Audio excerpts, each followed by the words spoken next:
इसका मतलब है नागरिक विद्रोह या असैनिक विद्रोह कह सकते हैं। तो जो आपको कल पढ़ाया 1857 की क्रांति, समझे, तो भारत में उसके पहले भी छुटपुट घटनाएं घटती थी। तो वही सब चीज अभी हम लोग पढ़ेंगे कि छोटा मोटा कौन कौन सा किसी खास क्षेत्र में होता था। ये तो मान लीजिए लगभग नॉर्थ इंडिया में, लगभग पूरे नॉर्थ इंडिया में हुआ था 1857 का रिवोल्ट। नॉर्थ इंडिया भी नहीं कह सकते, उसको कह सकते हिंदी बेल्ट, समझे। तो 1857 थोड़ा लार्ज स्केल पर हुआ और ढेर सारा थोड़ा थोड़ा दिन पर होते रहता था हमारे यहाँ विद्रोह। और उसकी वजह सिंपल थी कि आपका जो सारा सोशल इकोनॉमिक एग्रारियन स्ट्रक्चर को लोग तहस नहस कर दिया। मेरी बात समझ में आ रही है? जितना आपका स्ट्रक्चर था, इकोनॉमिक स्ट्रक्चर, पूरी तरह उसको खत्म करके एक्सप्लॉयटेटिव इकोनॉमी शुरू किया, समझे। तो उससे उसी का सारा जितना से अभी हम लोग पढ़ेंगे वो सारा चीज हमारे यहाँ जो एग्रारियन स्ट्रक्चर था उसको डिस्ट्रॉय करके जो ये लोग नया सिस्टम लागू किया, उसी का परिणाम था जो सारा रिवोल्ट हो रहा था। क्योंकि उस समय सरकार की इनकम का भी एक ही साधन था, मतलब मेन साधन वो था लैंड रेवेन्यू, और लोगों के आय का भी एक ही साधन था, वो था लैंड। तो 1765 के बाद आपको पढ़ाए होंगे कि डुअल गवर्नमेंट टाइप का शुरू हुआ। मोटे तौर पर डी फैक्टो रूलर बन गया था ईस्ट इंडिया कंपनी 1765 से ही, ये बताए थे आपको। उसके बाद वहां पर बंगाल में, बंगाल आपको पता है कि उसमें क्या था, बंगाल, बिहार, उड़ीसा। बंगाल बहुत बड़ा प्रांत था।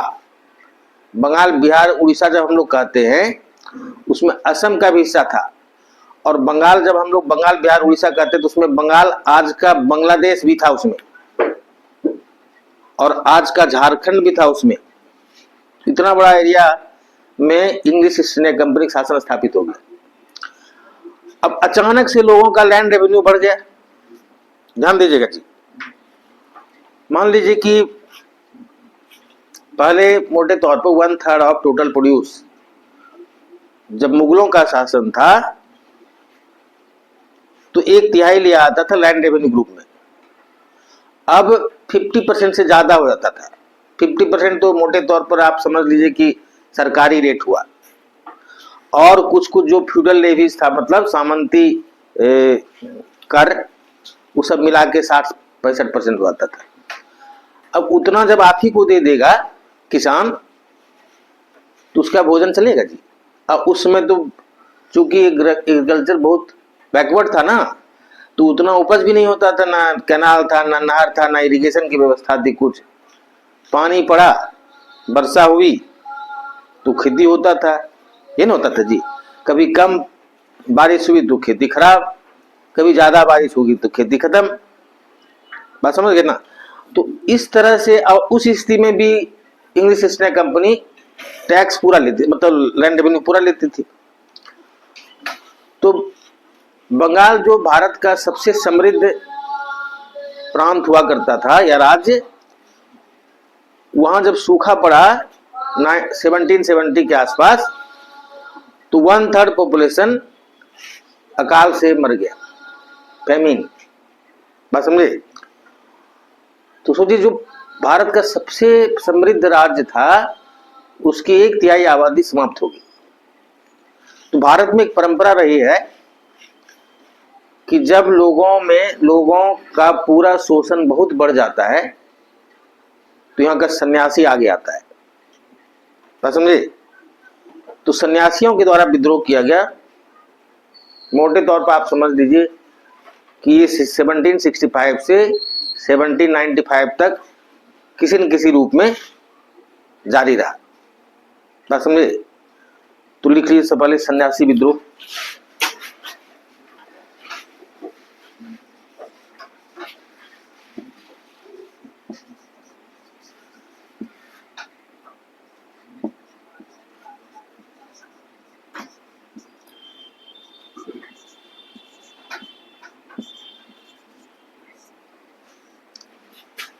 समझे जी, इस सन्यासी विद्रोह क्या हुआ?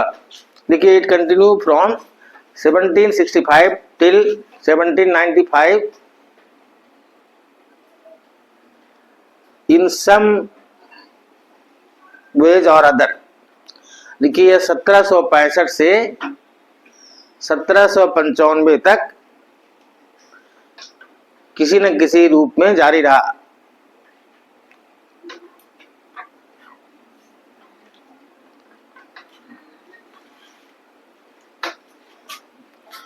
और सबका आपको इसलिए कॉमन बता दिए, कारण सबका एक ही था। ये कहाँ हुआ? ये बंगाल में हुआ। तो अभी हम आपको बताए, आपको शायद पता है कि नहीं, आप जो हमारा वंदे मातरम जो नेशनल सॉन्ग है, वो कौन सी पुस्तक से ली गई है? आनंद मठ। तो आनंद मठ को अगर आप पढ़ेंगे तो उसमें भी लगभग मोरलेस यही सब चीज लिखा हुआ है। सन्यासी विद्रोह, आनंद मठ के साथ साथ एक और पुस्तक कपाल कुंडल। तो सबका मतलब सब्जेक्ट मैटर यही है, क्या चीज? सन्यासी विद्रोह। बात समझे? तो ये बंगाल में हुआ और सबका मोरलेस कारण जो over exploitation of peasantry by the east India company, exploitation bye money lenders, जमींदार एंड पुलिस, इस तीनों का नेक्सस। तो ये सबका फ्यूडल लेवीज, एविक्शन, सबका कॉमन आपको बता देना कारण जी।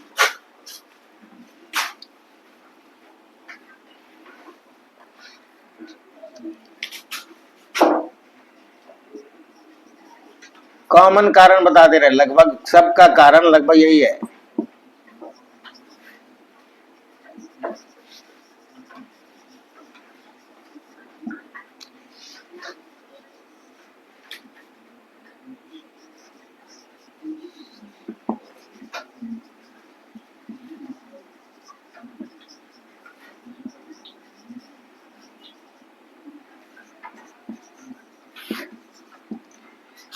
समझे?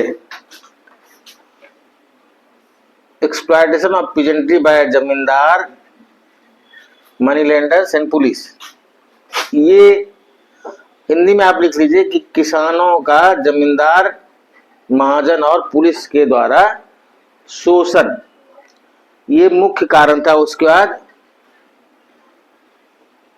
एडिशनल फ्यूडल लेवीज, हिंदी में लिखिए इसको अतिरिक्त सामंती कर। उसके बाद बेदखली, इसको कहते हैं बेदखली। बेदखली मतलब एविक्शन, आपको अपने खेत से भगा दिया गया। ये सारा मेन बेदखली हो गया। उसका अतिरिक्त सामंती कर, और जो बताया कि जमींदार और सूदखोर महाजन जो भी है, और पुलिस के नेक्सस द्वारा लोगों का शोषण। समझे? तो ये सब का ही मोटा मोटी कारण ये था। और उसके बाद enhanced rate of land revenue, ये हुआ बेसिक रीजन। इसी कारण ना फिर जमींदार के और महाजन, ये हम आपको कई बार बता चुके हैं। तो लिख लीजिए कि भू राजस्व की बढ़ी हुई दर, मिटा दें, भू राजस्व की बढ़ी हुई दर, ये सब मिलके इस तरह का कंडीशन क्रिएट किया जो कि सबको बीच बीच में रिवोल्ट करना पड़ता था। कितना भी कमजोर क्यों ना हो कोई व्यक्ति, जब आप उसका जिंदगी, अब उसको लग रहा है कि आप ऐसे भी मर जाएंगे, इससे अच्छा लड़के क्यों नहीं मरे, बस समझे, भूखे मर जाएंगे, इससे अच्छा लड़के मरो। तो इसलिए जो हमारे यहाँ का लोग होता था, वो समय समय पे विद्रोह किया। समझे? मिटा दें। अब देखिए क्या है ना कि हम लोग नेक्स्ट एक पढ़ेंगे चुआर विद्रोह। समझे, च्वार और हो।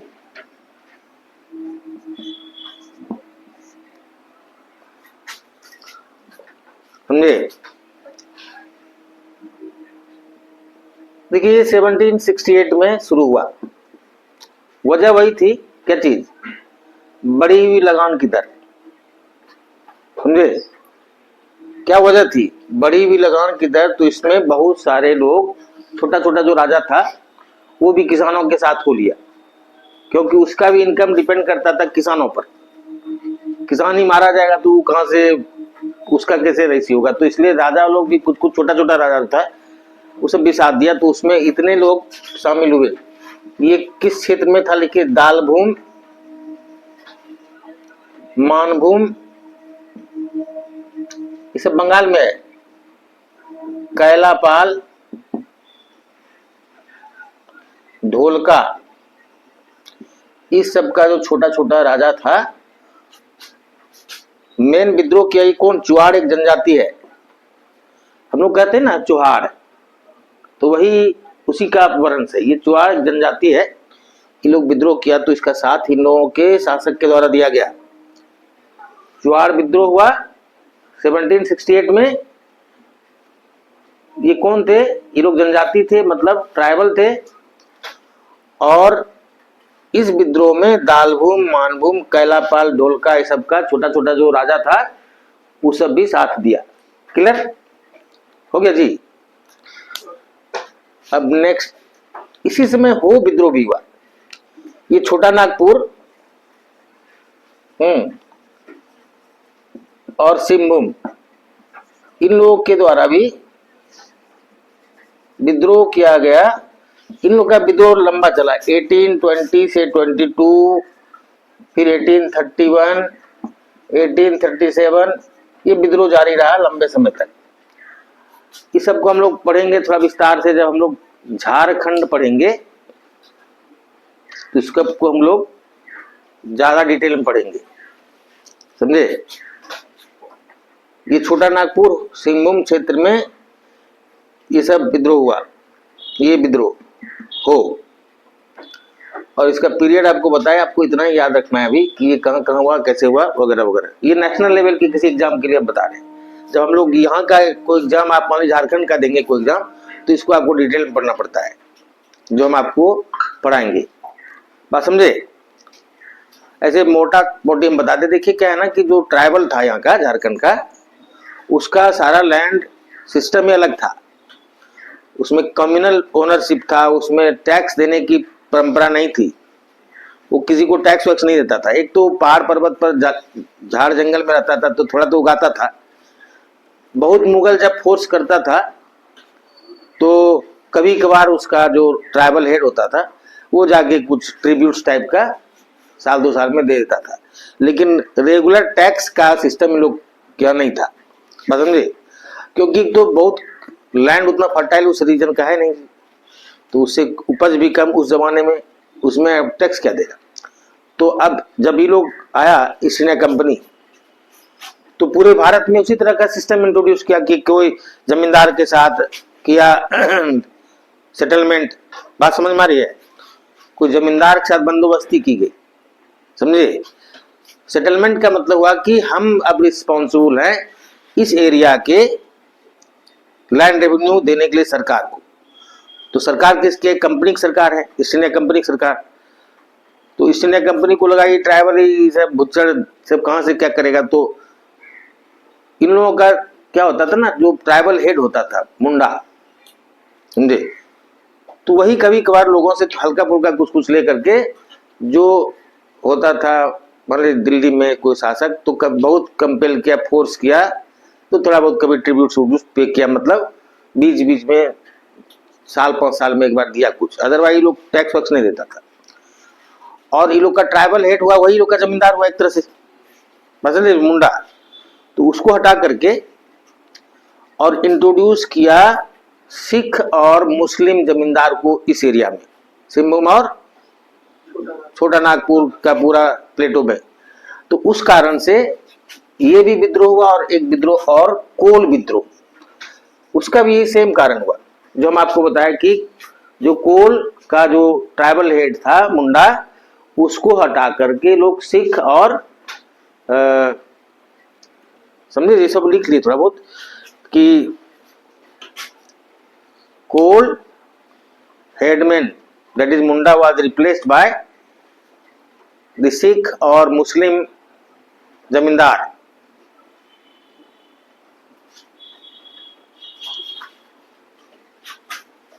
देखिए कि छोटा नागपुर, हजारीबाग, रांची, सिंहभूम क्षेत्र में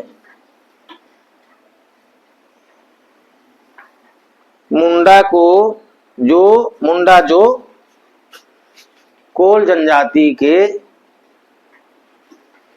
प्रधान होते थे, उसको हटाकर सिख एवं मुस्लिम जमींदार को लाया गया।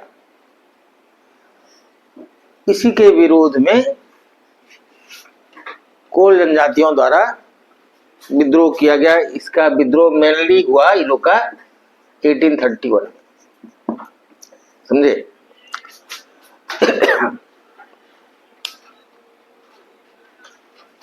समझ गए।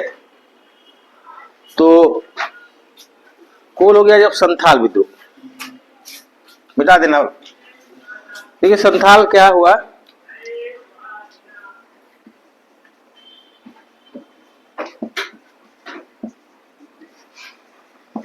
ये थोड़ा सा संथाल विद्रोह के बारे में बता दें आपको।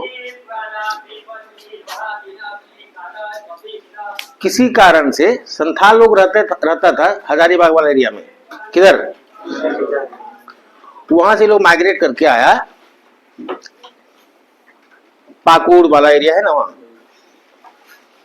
और जो लैंड था उसको क्लियर करके, फॉरेस्ट क्लियर करके और खेती बूटी शुरू किया। तो खेती जब शुरू किया तो इन लोग को भी उसी तरह से टैक्स देना पड़ा जैसे कि और लोग दे रहे थे, जबकि लोग उसके लिए कस्टम नहीं था। मतलब ये लोग, आपको बताया कि ट्राइबल जो है वो रेगुलर टैक्स नहीं देता था, समझे। तो ये लोग से टैक्स लेना शुरू किया, तो उसको, इसमें भी लोग को आपत्ति नहीं थी, लेकिन इतना ज्यादा एक्सप्लॉयटेशन होता था, शोषण होता था कि अच्छा उस समय क्या हुआ कि ये इन लोग द्वारा जो विद्रोह किया गया संथाल विद्रोह, ये 1855 में हुआ जी, समझे। अब क्या होता था ना कि ध्यान दीजिएगा कि 1855 में मुगल सराय हावड़ा रेल वाला एरिया ये बन रहा था, समझे। ये लोग वहां पर भी काम करता था। तो वहां पर जो ट्राइबल महिलाएं होती थी उसके साथ मिसबिहेव होता था, मिसबिहेव किया जाता था। मेरी बात समझ रहे हैं, मिसबिहेव करने का मतलब क्या हम बता रहे हैं। तो धीरे धीरे लोगों का आक्रोश बढ़ता गया। एक तो इधर इकोनॉमिकली लोग को एक्सप्लॉइट किया जा रहा है, वही जो हम बताए, नेक्सस बिटवीन जमींदार, मनी लेंडर एंड पुलिस। कोई प्रॉब्लम हुआ तो लोग पुलिस पास जाता था, तो पुलिस भी और ज्यादा शोषण करते थे, और इतना करप्शन था उसी में, पुलिस में करप्शन है, इतना करप्शन था कि जो जमींदार मनी लेंडर से पैसा लेकर के, उल्टा दोष वो लोग का है, ये लोग को मारा पिटा आता था, ये लोग को बंद किया जाता था, बात समझे। तो ये लोग विद्रोह किया 1855 में, और ये विद्रोह पूरा भागलपुर से लेकर राजमहल पाकुड़ वाले एरिया तक फैल गया, समझे। और इसमें इस विद्रोह का नेतृत्व, ये लिखिए ना, 1855 शुरू हुआ, सिद्धू कान्हू,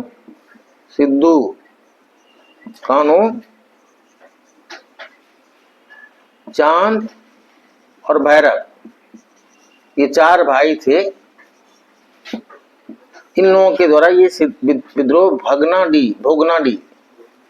भोगनाडी एक जगह है राजमहल में, वहां से ये विद्रोह शुरू हुआ। कहां से शुरू हुआ? ये चार व्यक्ति जो चारों भाई थे, सिद्धू कान्हू चांद भैरव, तो राजमहल के पास एक जगह है भोगनाडी, वहां से शुरुआत हुई, समझे। इन भाइयों की दो बहनें थी, फूलो और झानो, समझे। उसका भी उन दोनों का भी इसमें कंट्रीब्यूशन रहा। तो हजारों की संख्या में संथाल मारे गए। तो ये लिख लीजिए सब सबका नाम। अब कहां से शुरू हुआ समझ गए। फाइनली तब इंग्लिश ईस्ट इंडिया कंपनी को संथालों को पेसिफाई करने के लिए कुछ कुछ लैंड टेनेंसी एक्ट मतलब कुछ पारित करना पड़ा। और ये वाला पूरा एरिया जो था संथाल का एरिया, इसको कहा गया दामिने को। दामिने को कौन सा एरिया, ये राजमहल से लेकर भागलपुर तक का एरिया कहलाया दामिने को। बात समझे। राजमहल से लेकर कहां से बताया कहां तक, भागलपुर तक का एरिया कहलाया दामिने को। तो ये पूरा एरिया बहुत डिस्टर्ब रहा लगभग 1.5 साल तक। तब फाइनली इन लोगों को पेसिफाई करने के लिए कुछ कानून बनाया गया। उसे आगे आपको बताएंगे जब झारखंड पढ़ाएंगे। तो समझ गए इसको, ये संथाल विद्रोह बिठा देना। अब नेक्स्ट अहोम विद्रोह।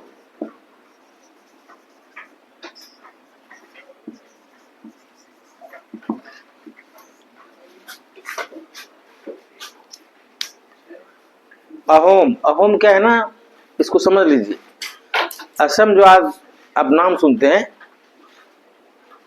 अभी हम लोग के देश में एक प्रोविंस है ना असम, तो वहां पर अहोम एक जनजाति थी, समझे।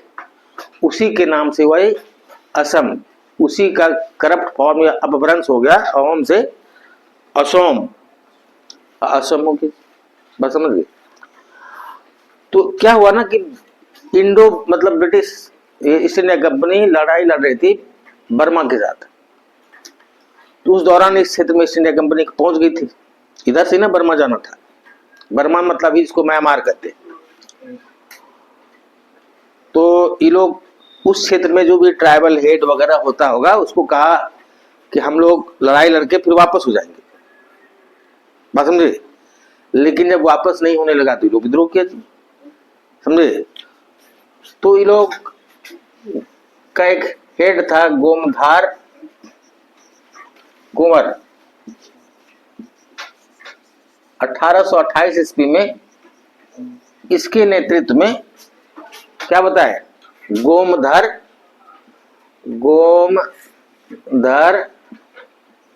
कुंवर, इनके नेतृत्व में पहले अहोम जनजाति द्वारा विद्रोह किया गया। और ये विद्रोह जब लंबे समय तक चला तब ईस्ट इंडिया कंपनी के द्वारा एक अहोम लीडर जिसका नाम था नरेंद्र सिंह पुरेंद्र,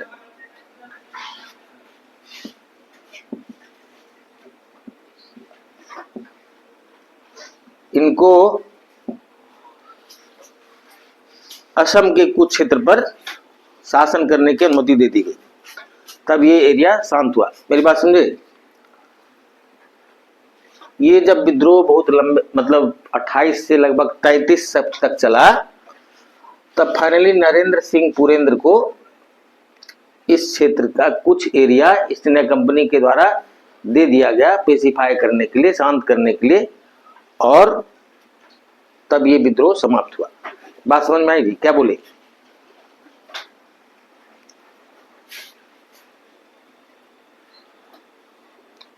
लिखवा दे क्या कुछ जी, क्योंकि आप लोग लिख लिए हैं। कुछ ईस्ट इंडिया कंपनी परमिशन दे दिया उसको, कुछ जगह क्या बोल रहे हैं, कुछ लिखना है, क्या लिखना है। The revolt continued from 1828 to 33 and therefore the English India Company was compelled to cede some parts of Assam to a Ahom leader Narendra Singh Purendra in 1833. Then the revolt came to an end. लिखिए हिंदी में लिखिए किया विद्रोह 1828 से, पहले 1828 में किसके नेतृत्व में हुआ है तो लिख लिए जी। 1828 में गोमदार कुंवर के नेतृत्व में हुआ, शुरू हुआ, और ये लंबे समय तक चला, और अहोम जनजातियों को शांत करने के लिए ईस्ट इंडिया कंपनी द्वारा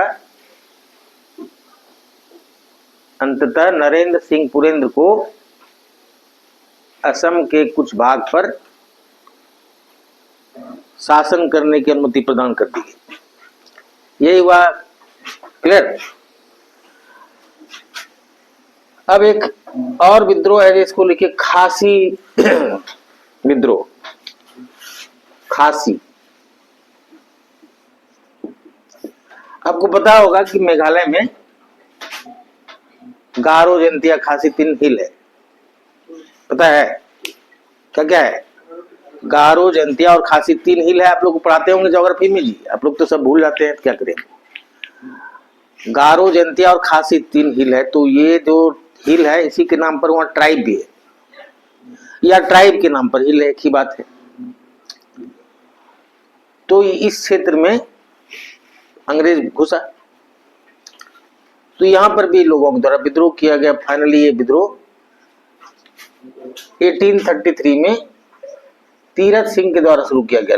खाली लिख लेना तीरथ सिंह, सब चीज थोड़ी आप याद रख पाएंगे। तीरथ सिंह के नेतृत्व में विद्रोह, बस इतना ही याद रखें। देखिए, ये खासी विद्रोह किसके नेतृत्व में हुआ? तीरथ सिंह, समझे? हो गया ना? ठीक तो है, इतने लिखना है बस। हो गया?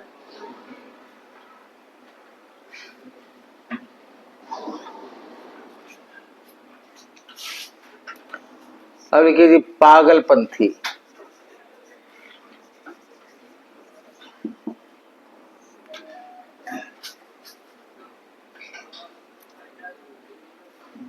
पागलपंथी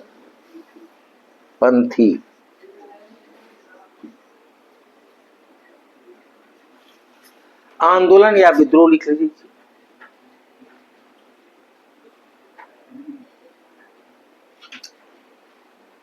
सुनिए जी, ये जो है, ये एक पागलपंथी एक क्या था, तो एक व्यक्ति था करम शाह।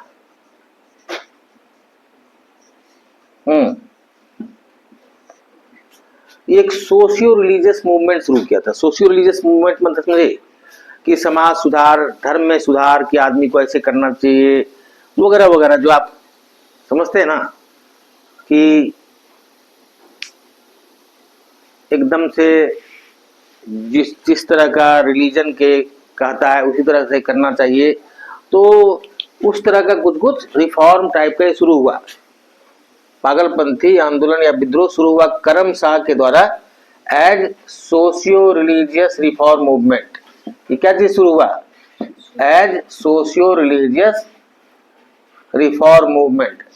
हिंदी में आप लिख सकते हैं कि यह विद्रोह या आंदोलन करम शाह के द्वारा एक सामाजिक धार्मिक आंदोलन के रूप में शुरू किया गया। ठीक है, द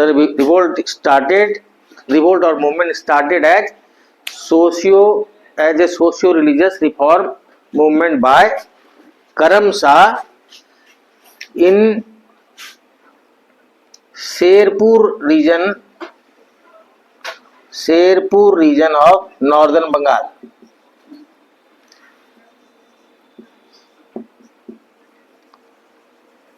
क्या बताए?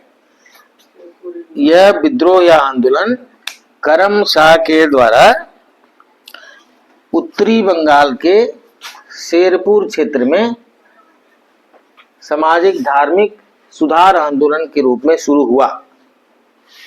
नहीं जी, यह विद्रोह या आंदोलन करम शाह के द्वारा,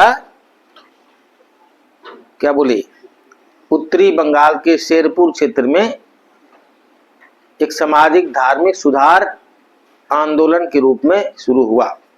क्लियर जी? सब लोग लिख पाए? लिखा? Later on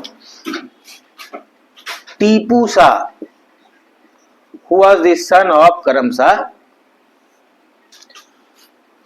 transformed this movement into a political movement. देखिए, बाद में करम शाह के पुत्र टीपू शाह के द्वारा, समझे जी, तो the revolt continue till 1840s, ये 1840 के दशक तक जारी रहा। ठीक है जी। अब फैराजी आंदोलन,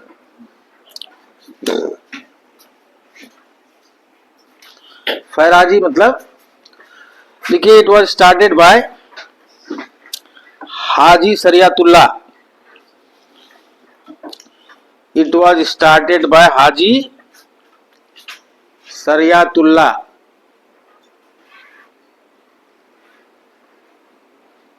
लिखे,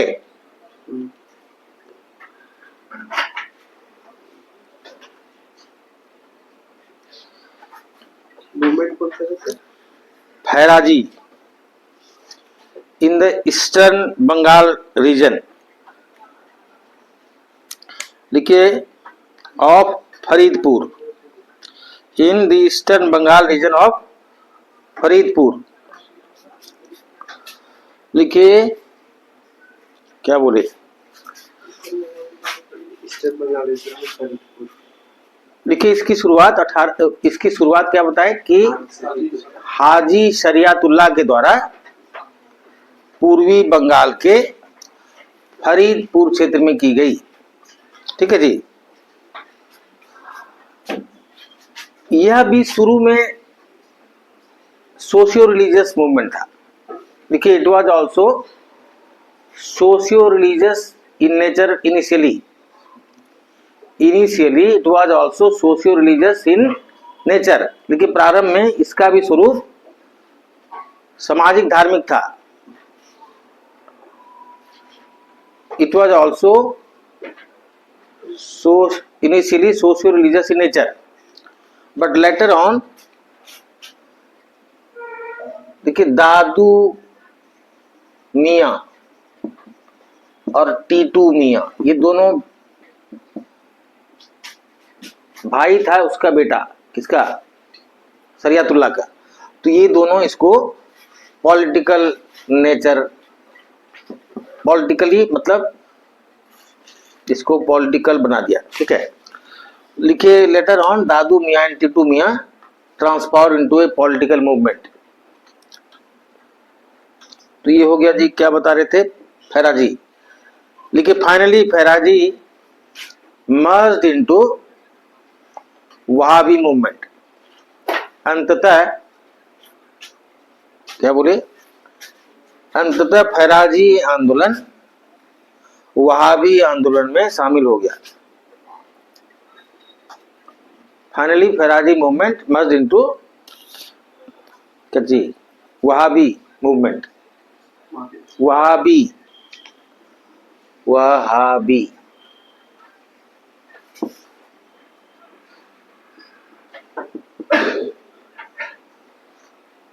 अब इसके बारे में लिखना होगा, वहाबी आंदोलन।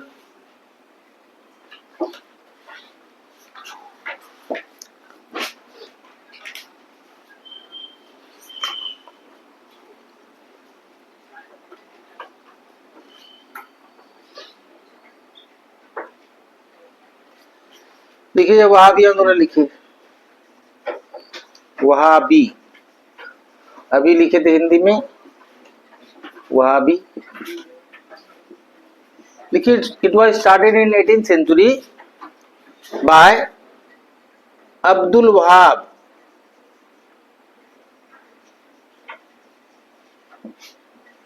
इन अरब। देखिए, इसकी शुरुआत 18वीं शताब्दी में अरब में अब्दुल वहाब के द्वारा की गई। किसके द्वारा की गई, अब्दुल वहाब। समझ गए। अब क्या है, इसके बारे में थोड़ा समझ लीजिए। पूरे दुनिया में अभी जो भी टेररिस्ट ऑर्गेनाइजेशन है, उसका आइडियोलॉजिकल जो बेस है वो यही है, वहाबिज्म। बात समझ में आ रही जी? अब मान लीजिए कि वो अब उससे भी आगे लोग निकल गया, वहाबिज्म से भी आगे, लेकिन इनिशियली जितना टेररिस्ट ऑर्गेनाइजेशन दुनिया का हुआ, उसका आइडियोलॉजिकल इंस्पिरेशन कहां से मिला? वहाबिज्म से। वहाबिज्म क्या मानता है समझिए, इसका मेन आइडियोलॉजी है कि दुनिया में, पूरी दुनिया में of the Muslim, by the Muslim and for the Muslim rule स्थापित करना है। मुसलमानों का, मुसलमानों के लिए, मुसलमानों द्वारा शासन स्थापित करना है पूरे दुनिया में। तो ये इसका मेन चीज हुआ। अब इंडिया में इसका संस्थापक कौन था लिखिए जी। लेकिन India, the initial leader of Wahabi movement where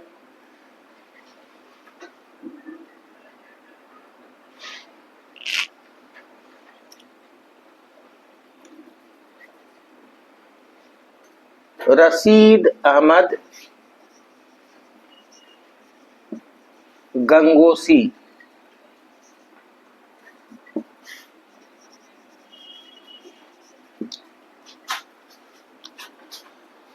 Syed Ahmad Barelvi,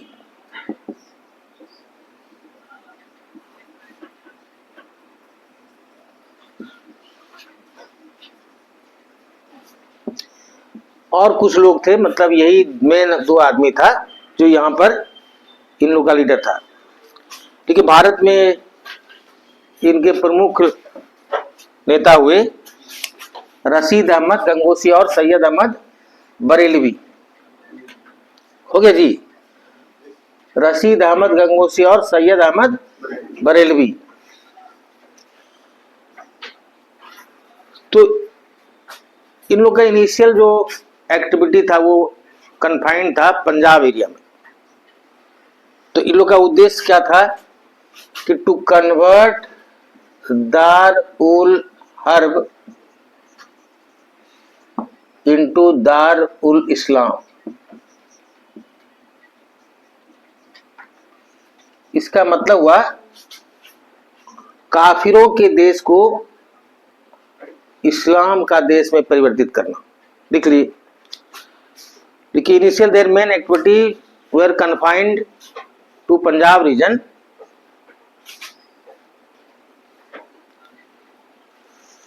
देखिए, प्रारंभ में भारत में इसका मुख्य केंद्र पंजाब था। प्रारंभ में इसका मुख्य केंद्र पंजाब था। हो गया। Their main motive was to transform दार उल हरब इनटू दारुल इस्लाम। देखिए, इनका मुख्य उद्देश्य काफिरों के देश को इस्लामिक देश में बदलना था। इसका मुख्य उद्देश्य काफिरों के देश को इस्लामिक देश में बदलना था। वाह। अब पंजाब में इसमें सिखों का शासन था। आपको पढ़ाए थे रणजीत सिंह और उसके बाद खड़क सिंह, शेर सिंह, नौनियाल सिंह सब पढ़ाए थे जी। तो चूंकि पंजाब में उसमें सिख था, तो इन लोगों का मेन स्ट्रगल किसके साथ होगा? सिखों के साथ। देखिए, since in the first half of 18th century Punjab was ruled by Maharaja Ranjit Singh and his successor.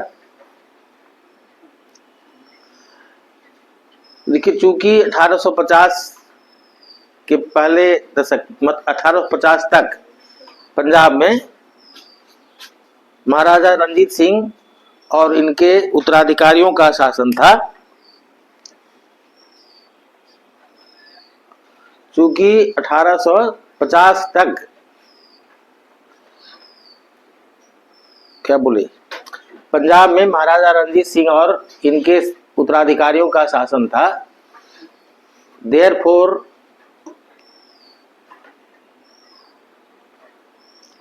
The main target of Wahhabi was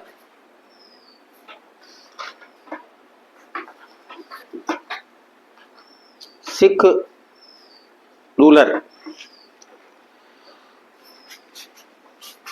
देखिए, इसलिए वहाबी का मुख्य टारगेट क्या कहेंगे, हाँ, मुख्य निशाना सिख राज था। After the establishment of East India company's rule in this reason,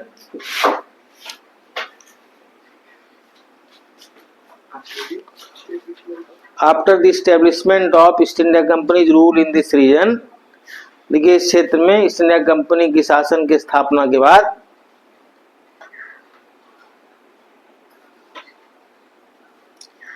they were driven away from this region and in 1860s they were driven away from this region and in 1860s Patna became their main center। लिखिए कि east India company के शासन की स्थापना के बाद इन लोगों को पंजाब से खदेड़ दिया गया। After the establishment of East India Company's rule in this region, they were driven away from this region and Patna became their main center in 1860s। और 1860 के दशक में पटना वहाबियों का मुख्य केंद्र बन गया। हो गया जी वहाबी। अब एक कूका विद्रोह लिख लीजिए, कूका।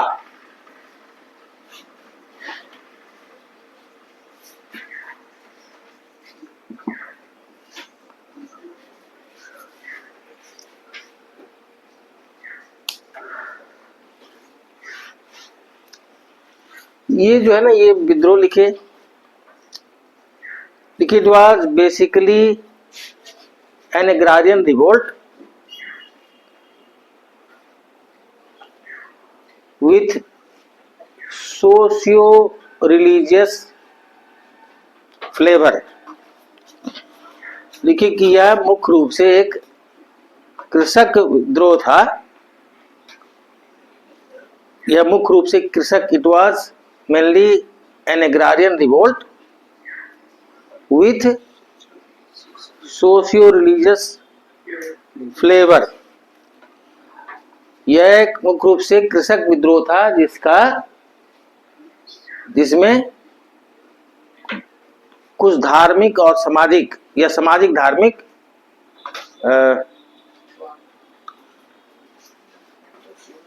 रंग था। ठीक है, देखिए initial it's leader was Jawaharmal. प्रारंभ में इसके नेता थे जवाहरमल, जिन्हें सीओ साहिब भी कहा जाता था।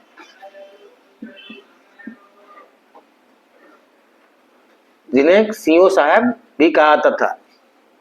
जवाहरमल इसके प्रारंभिक नेता थे, जिन्हें सीओ साहब भी कहा जाता था। Later on Baba Balak Singh, Baba Balak Singh and Baba Ram Singh,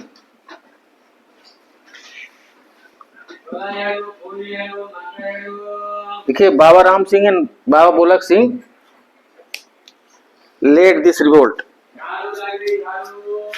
बाद में इस विद्रोह का नेतृत्व बाबा राम सिंह और बाबा बोलक सिंह के द्वारा किया गया।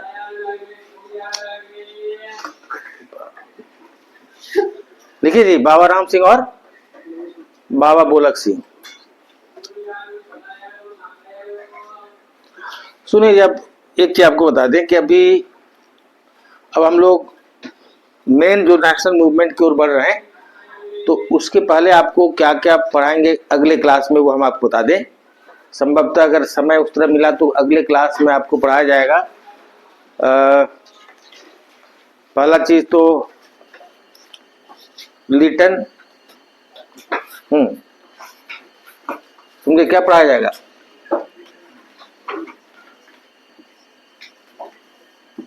अब ये चूंकि हम नहीं बोल सकते हैं, समझे, इसलिए हम बोल रहे हैं बार बार लिटन, समझे, ये हमसे नहीं निकलता है मेरे मुंह से, समझे। तो लिटन, उसका रिपन पढ़ेंगे। तो उसका 1885 में कांग्रेस की स्थापना हुई। तो वो पढ़ने के पहले हम लोग पढ़ेंगे प्री कांग्रेस ऑर्गेनाइजेशन, मतलब कांग्रेस के पहले भारत में छोटी छोटी बहुत सारी संस्थाएं उसी तरह की थी। तो वो पढ़ेंगे, समझे, क्या क्या पढ़ेंगे। कल के क्लास में लोग लिटन पढ़ेंगे, रिपन पढ़ेंगे और प्री कांग्रेस ऑर्गेनाइजेशन पढ़ेंगे। उसके बाद समय बचेगा तो फिर कांग्रेस भी पढ़ेंगे, समझे। तब फिर आगे हम लोग नेशनल मूवमेंट में पहुंच जाएंगे। चलिए आज इतना ही, जय हिंद।